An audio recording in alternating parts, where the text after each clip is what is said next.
Yo, kita ngopi, ngobrol perkara iman dengan Yo, Ustadz Subabasi. Masya Allah. Insya Allah. Ngopi ya, ngobrol perkara iman. Saya kira ngopi diminum-minum. Ternyata yang diminumin Dunia sementara, akhirat ternyata yang selama-lamanya. diminumin itu pikirannya, dan batinnya, bukan jasadnya.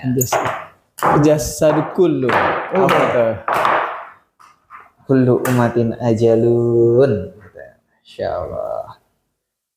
Nah, Bang Ical nih. Gas Bang Ical. Yang bisa subscribe, komen, Yoi. share. Lah, Waduh, kena duluan. Nah, duluan. Karena memang apa ini? Iman itu sesuatu yang harus kita bangun. Nah, Dia absurd. Makanan iman salah satunya zikir. zikrullah. Iya, zikrullah. Keimanan yang kuat itu tidak hanya dibangun oleh tentang keyakinan, bukan hanya berdasarkan perasaan, tapi juga keilmuan. Nah, dasar intelektual. Ya. Kita bisa ambil pelajaran penting kan. Kemarin baru Idul Adha tuh sekitar 2 minggu lalu ya. Ya, Kita lihat kan gimana perjalanannya Nabi Ibrahim. Iya, Nabiullah. Masya Allah. Khalilullah, kekasih Allah. Ya. Nabi Ibrahim alaihissalam Ya. bersama anaknya Ismail alaihissalam. Ya, itu pelajaran penting banget itu dalam hidup. Antum besar. Oh, ini besar. Ya. Oh iya. Kadang kita suka lupa. Lupa, namanya manusia. Kadang lupa. Kan? Betul itu. Masuk. Wah. Iya, perjalanan Nabi Ibrahim itu kan bukan semata-mata perjalanan spiritual. Spiritualnya itu puncak tertinggi dari perjalanan intelektualnya dulu dia. Ya. Jadi dia melewati fase intelektual, maksudnya itu fase pemikiran. Dia mencari kan dalam perjalanan hidupnya. Sebenarnya Tuhan itu apa sih? Ini besar. Sebenarnya Tuhan itu siapa sih? Kok kenapa orang bisa bertuhan? Nah, dari sesembahan Tuhan itu, Kayaknya Nabi Ibrahim mencari. iya, dari keyakinan terhadap Tuhan, maka ada namanya pengabdian, penyembahan.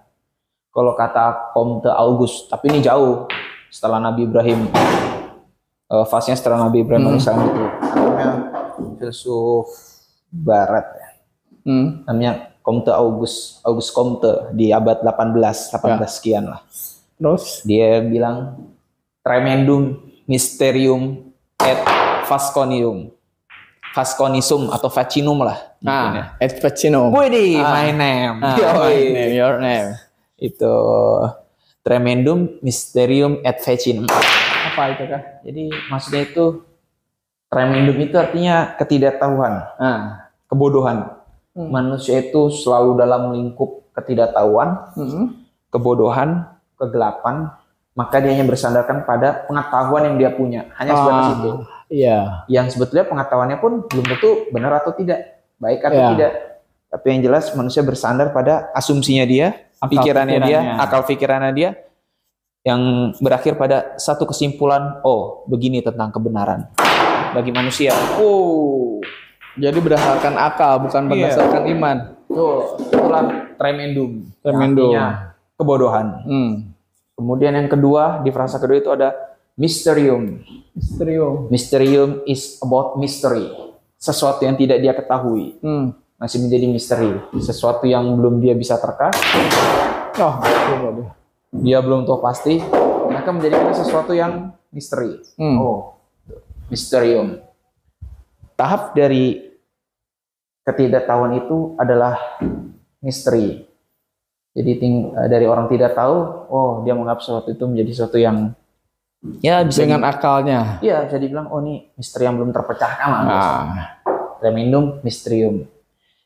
Puncak dari tremendum mysterium itu adalah et facinum. Apa tuh? Puncak dari ketidaktahuan dia, kekurangan keilmuannya dia, kurang informasi, ada ketidaktahuan. Puncak dari ketidaktahuan adalah penghambaan. Et facinum. Pengabdian. Iya, jadi facinum itu kira-kira bisa dimaknai sebagai penghambaan. Contoh, kenapa bisa begitu? Dulu di abad 18 itu waktu ilmu pengetahuan belum maju, masih dalam tahap perkembangan. Ketika Gunung Merapi itu meletus, sebagai contoh aja analogi. Ya.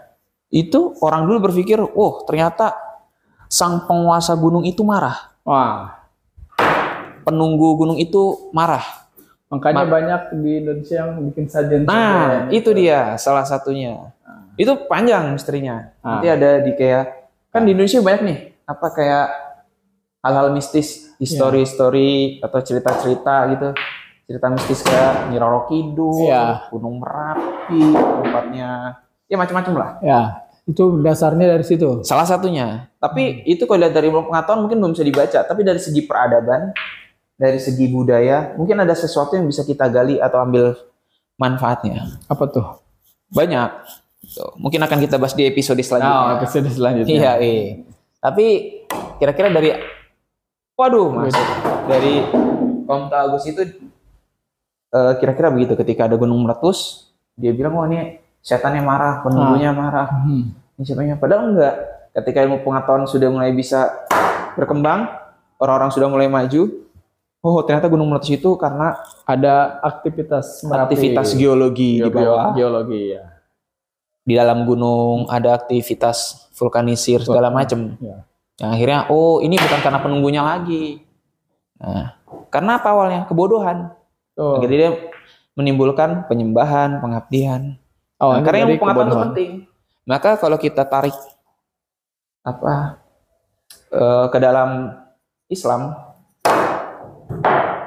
ayat yang pertama kali turun itu kan sebut Iqra ya. Al-Alaq ayat 1 sampai 5 menurut sebagian besar. Dan memang faktanya Al-Alaq. Dikatakan Iqra, baca. Bismillahirrahmanirrahim. Bacalah dengan menyebut nama Tuhan yang telah menciptakanmu. Langsung double kill. Yoi. Makna Iqra itu kan berarti kan kita harus baca. Baca itu kan bukan hanya sekedar baca black letter on the paper. Enggak hanya itu. Tapi baca itu kan baca situasi, kondisi. Nabi pun makhluk yang umi kan, dia nggak bisa baca, nggak bisa nulis. Beliau itu kan kenapa? Banyak juga ini nanti hubungannya kenapa beliau itu tidak bisa membaca, tidak bisa menulis. Untuk memurnikan Quran. Ya, karena Quran kan salah satu mujizat. Kalau dia ada intervensi atau campur tangan dari manusia berarti dia bukan mujizat. Betul. Maka kenapa Allah Subhanahu wa taala itu menjadikan Nabi Sallallahu Alaihi Wasallam itu sebagai manusia yang umi, tidak bisa membaca, tidak bisa menulis. Langsung dari Allah. Langsung dari Allah, Allah yang ngajarin langsung.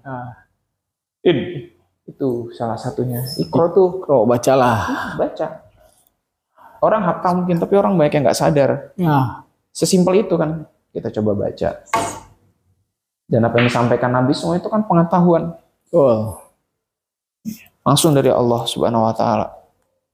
Bismillahirrahmanirrahim. Jadi jangan meremehkan baca.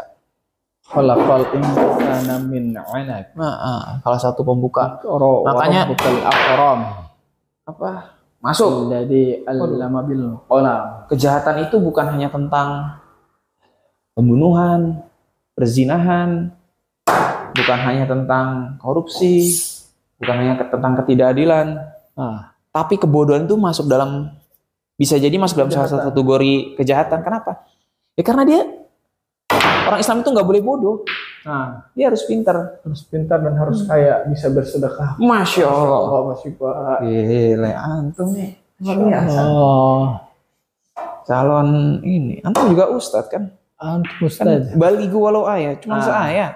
Sampai ya. Ustadz itu kalau dalam tradisi Timur Tengah adalah guru. Artinya guru. Ya, dia yang berilmu. Maksudnya bukan yang berilmu dalam, kan banyak ya ada ulama, tapi kalau kita bahas secara etimologi lebih dalam, lebih banyak lah ya. Tapi sederhananya kalau ustadz itu panggilan untuk seorang guru di tingkat universitas. Jadi dosen kira-kira. Masya Allah. Kira dosen panggilnya ustadz. Nah, ustadz itu kalau dia udah dalam tataran strata akademik itu tingkatnya tingkat universitas. Maka kalau guru ngaji, guru SD itu belum bisa disebut guru. Cuma di Indonesia aja nih disebutnya guru nih. Ya. Waduh, man. Mantap Pak Siva. Pendek yang saya tahu itu. Wah lurus Pak Siva nih. Waduh, Juara. keluaran. Udah Pak Siva. Jangan lupa lagi, Jangan lupa subscribe. like and comment. Siva Basir. Give your like, comment Thank you for below watching. video. Yo, and don't forget for subscribe. Nah, thank you.